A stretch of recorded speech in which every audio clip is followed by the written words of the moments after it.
Hmm.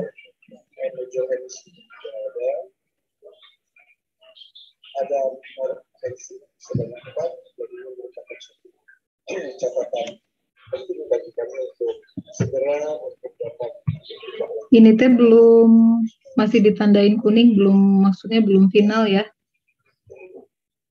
Yang bagian ini, penelitian sebelumnya, penelitian terdahulu.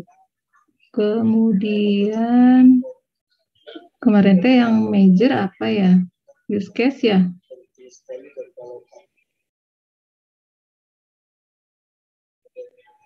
Ini nih, ini teh isinya harus apa yang ingin dicapai, marginnya.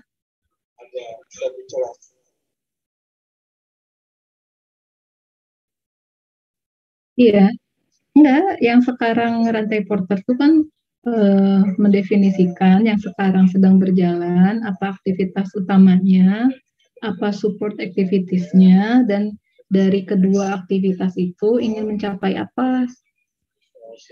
Jadi kalau ini tuh capaiannya kurang gitu, apa cita-citanya baru pengelolaan development project yang bagaimana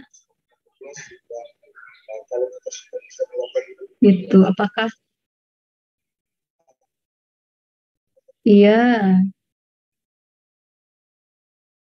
apa apakah targetnya adalah pengelolaan development project yang transparan, misalkan gitu. Jadi kan transparan tuh jelas ya, main days-nya orang yang kerja perharinya berapa orang, bayarannya kayak gimana, dan seterusnya, sampai reportnya.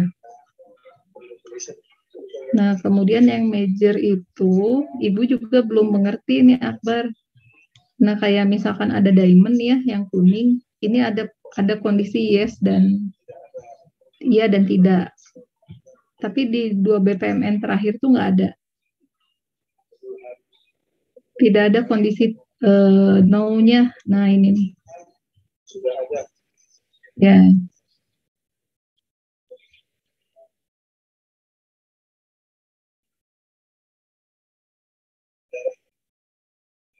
nunggu nunggu apa?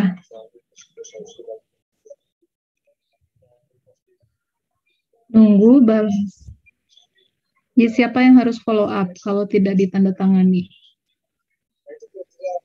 Apakah misalkan kalau tidak ditandatangani di PO-nya itu ada proses, ditandatangani tidak, dia apakah konfirmasi atau follow up ke siapa gitu.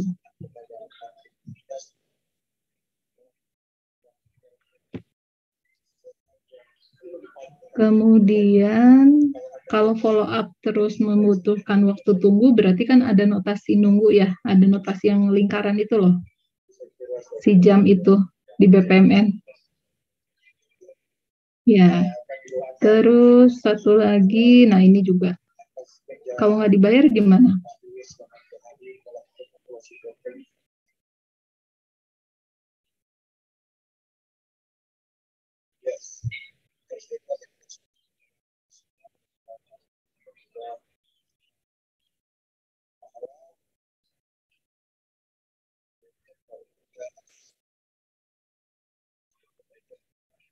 Mm-mm.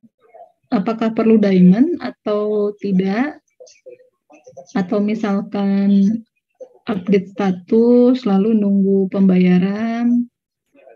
Proses pembayarannya sendiri di mana, Akbar?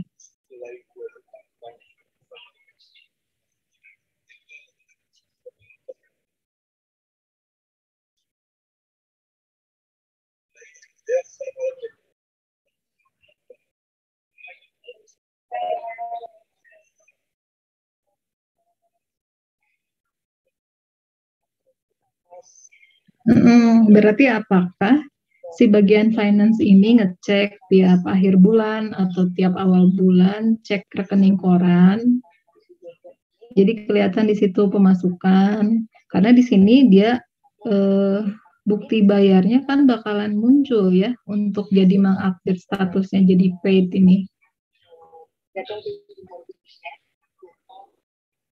Itu coba dikonfirmasi lagi. Oke, terus Ini nih yang harus banyak ngobrol itu adalah si use case. Kayak peta harta karun ini, Akbar.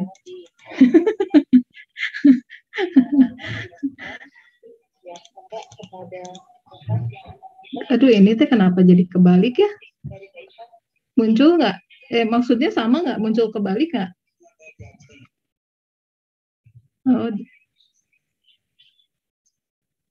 enggak, waktu ibu ngedit juga enggak kebalik, kebaca. Tapi kenapa waktu di Zoom jadi kebalik gini ya?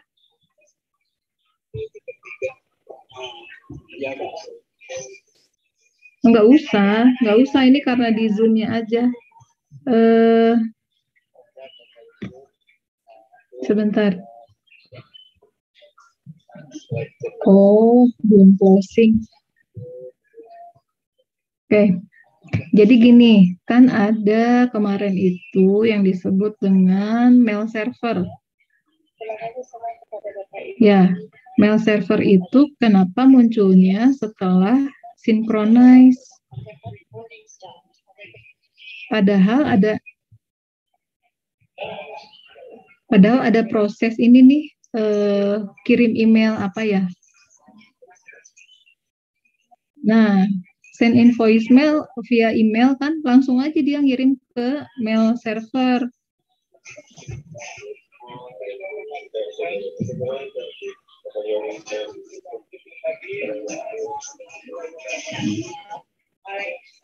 Oke, closing.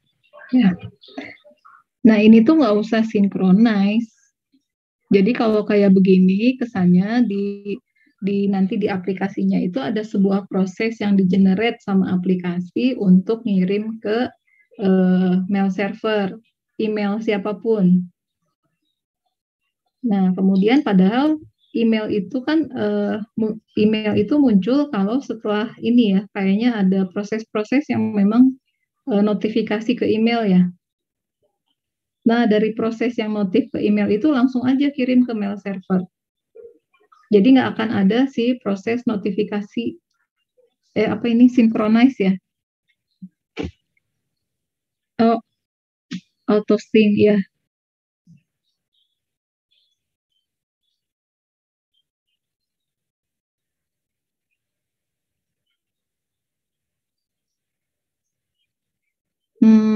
Apa hubungannya sama mail server?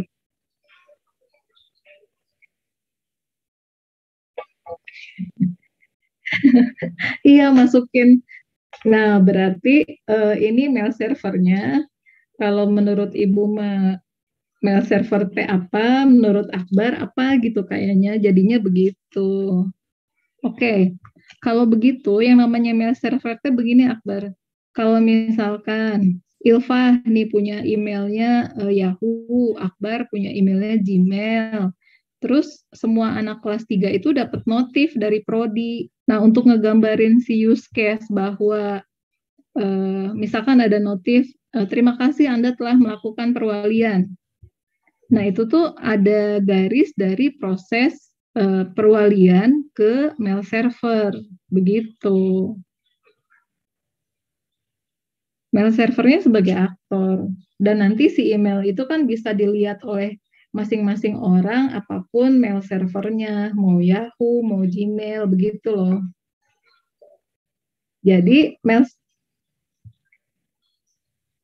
ya dari si invoice ini. Nah, berarti ini barang yang berbeda dengan cerita narik dari 3 sistem. Narik 3 sistem tuh di sini prosesnya berarti ada 3 ya, yang di atas ini ya.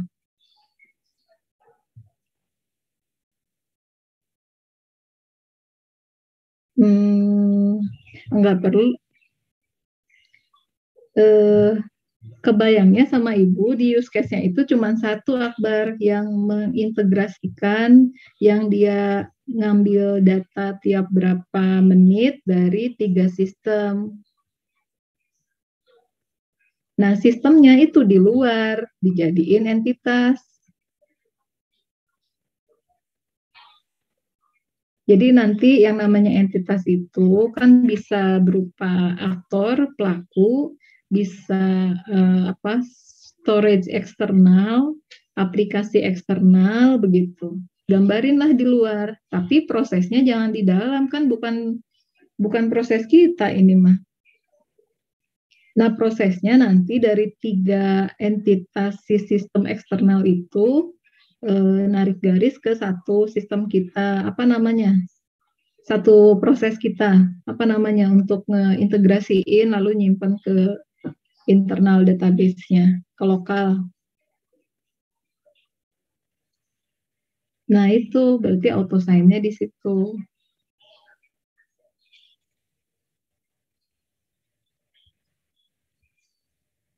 Iya, jadi kalau misalkan Bu, saya tuh ngambil data dari Twitter, Instagram, sama Facebook. Nah, muncul di luar nih Instagram, Facebook, Twitter, garis ke autosync. Nanti dari autosync-nya mau dipakai buat apa gitu.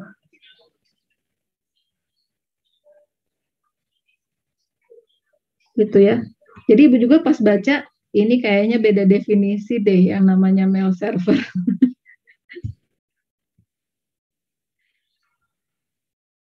Oke, itu sih yang major ya.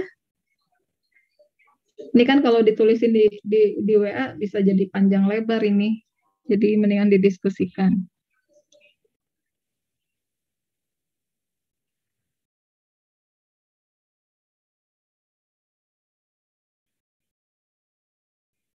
Hmm,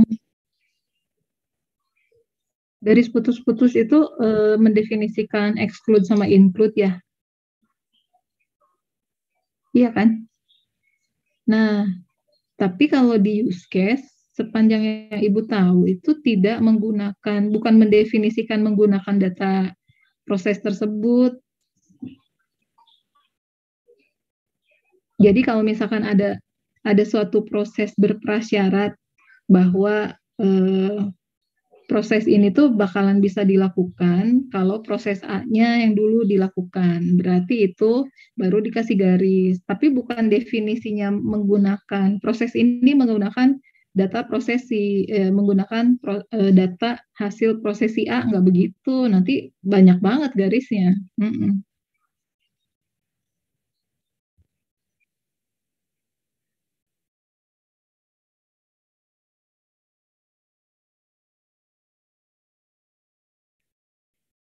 Eh, eh, nggak perlu si si top five ada berapa? Tiga jenis report ya, kalau nggak salah. Nah, itu apakah dia adalah turunan dari si kelola laporan, kelola report, bahwa nanti ada top five, ada apa. Kalau mau didetailkan di use case, boleh-boleh aja. Enggak juga nggak apa-apa, Akbar. Ya saya namanya, mm-mm, dia nggak perlu. Kan nggak ada campur tangan orang ya. Tiap 5 menit orangnya harus ngeklik kan nggak. Ya kan itu udah by system, otomatis ya sudah. Nah, terus si kelola laporan bisa saja tidak usah karena nanti waktu ngegambar sistem sequence-nya, si misalkan top 5 sama kelola laporan tuh nggak akan jauh beda gambar sequence-nya, Akbar. Makanya satu aja kelola laporan, bahwa nanti nama reportnya bisa DHS, bisa KHS, bisa apa, nggak usah digambarin di sini. Nama reportnya mau penjualan mingguan, penjualan bulanan, nggak usah digambarin. Toh eh, apa proses ngambil pembuatan query atau joinnya nanti di si sequence diagramnya sama, ngambil dari kelas apa aja gitu. Satu aja, kelola laporan aja. Apa yang membedakan report satu dengan report 4 dan report 2? Isi query-nya aja kan. Iya, query-nya aja. Kalau kelas yang diaksesnya beda-beda nggak?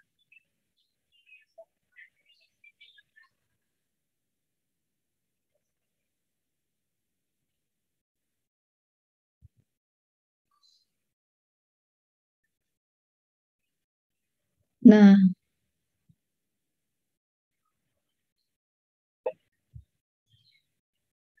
iya, makanya dikelola laporan aja, satu aja. Jadi kalau di sini ada 6, 9, 10, 11, 12, 13 use case, nanti harus bikin 13 sistem sequence diagram, 13 sequence diagram, dan itu tuh berarti ada irisan yang sama. Nanti tinggal dikasih keterangan aja. Toh kan ada perancangan query. Nah, pas di perancangan query itulah kalau mau bikin report apa, query-nya ini. Report apa, query-nya apa, begitu. Ya.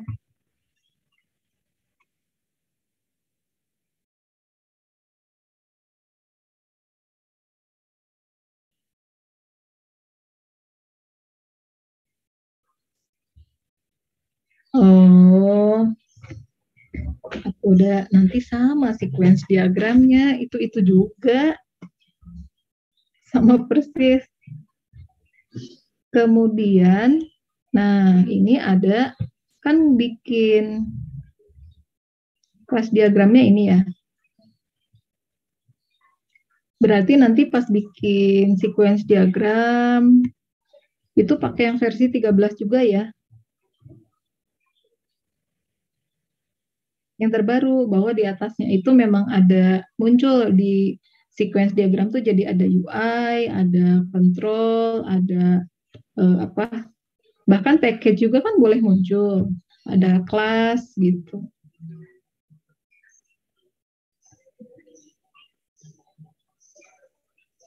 Oke, itu aja sih ya Akbar ya. Sama-sama. Ilva, ada yang mau dibahas?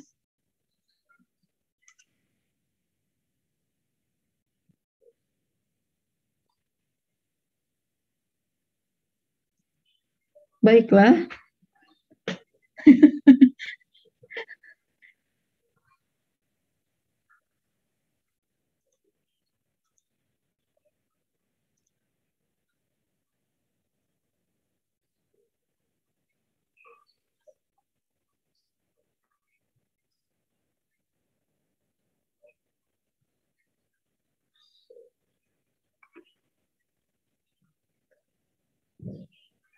Kalau surat masuk berarti surat masuk itu yang namanya kepala. Jadi semuanya tuh kan pegawai itu, tapi dia berelasi dengan jabatan. Jadi bisa bikin silsilahnya gitu. Kan nggak boleh saya ngasih disposisi ke direktur, harus dari silsilah atas ke bawah. Makanya ada pegawai, ada jabatannya. Jadi kalau misalkan ada si penerima surat, misalkan manajernya dapat dapat menerima surat, kemudian dia mau ngasih disposisinya, nggak mungkin dia ngasih disposisi ke direktur, harus misalkan ke Asman dan ke bawahnya. Itu makanya dan itu tuh semuanya di kelas pegawai begitu. Nah, nanti kalau pakai satu ini pegawai, nanti di use case-nya nggak akan terlalu rame. Ada berbagai jenis jabatan. Cukup saja misalkan, kan yang namanya user itu klasifikasinya ada 4. Ada yang operator, tukang inputin data, kemudian berarti kalau kasusnya di Ilva itu berarti yang tukang inputin data adalah bagian kesekretariatan yang nerima surat for the first time. Terus dia mendistribusikan, ya. Begitu mendistribusikan, berarti bisa ke fungsi user yang lain. Apakah user yang mengambil keputusan, tapi kalau misalkan punya fungsi sama-sama sebagai penerima disposisi, penerima surat di akhir, berarti kita bisa klasifikasikan, oh itu sama pegawai aja. Tapi kalau pengambil keputusan, berarti nanti ada misalkan kepala divisi atau direkturnya, nah itu boleh bisa naik muncul sebagai aktor, karena dia punya fungsi yang berbeda.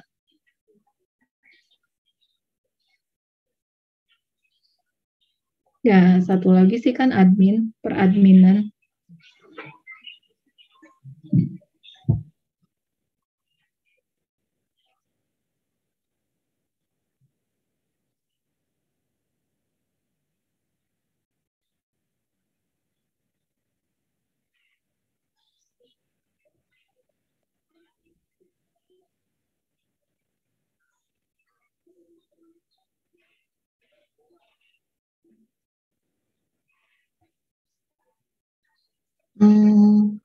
Penerimaan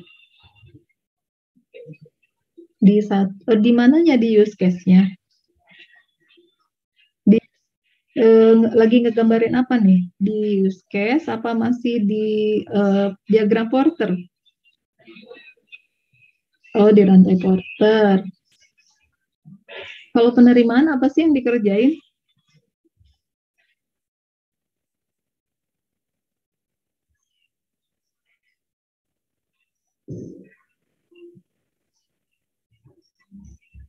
Nggak ada pencatatan ke buku agenda.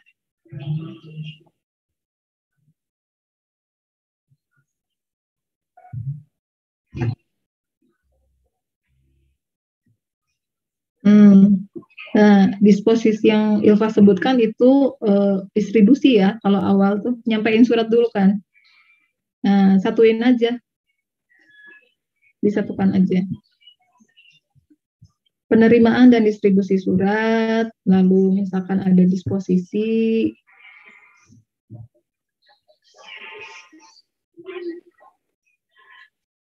baru nanti di akhir ada pengelolaan laporannya.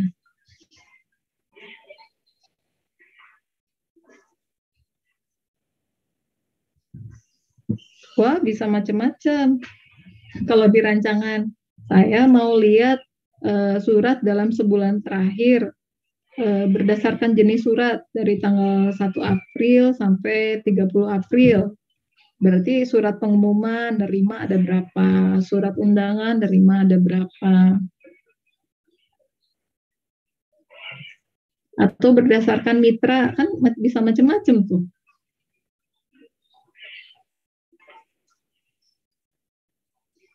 Ya, siapa tahu dapat surat teguran misalkan. Ya, jadi nanti ada jenis suratnya. Ada lagi Ilva? Udah. Oke. Kalau sudah, mangga bisa live dulu ya di siang project malu-malu. Makasih ya. Waalaikumsalam.